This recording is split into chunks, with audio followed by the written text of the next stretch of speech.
Bom, presidente, como já citado anteriormente, o senhor Luiz Paza trabalhou na subprefeitura de Anarrec e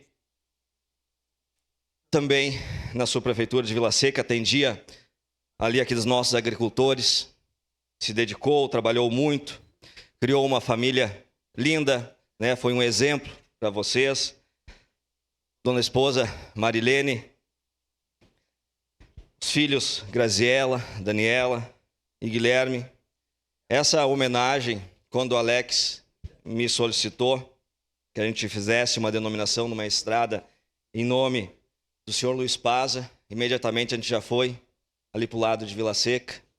E justamente ali na região aonde vocês estão construindo um empreendimento, nós observamos que aquela estrada não tinha denominação. Imediatamente fui de atrás para nós fazer essa homenagem e ficar registrado o nome do senhor Luiz Paza, né? Essa pessoa que tanto se dedicou para os nossos agricultores, principalmente da região de Anarrec e de Vila Seca. Então, uma merecida homenagem, com certeza vai ficar eternizado para sempre na nossa região, esse nome dessa pessoa que tanto ajudou.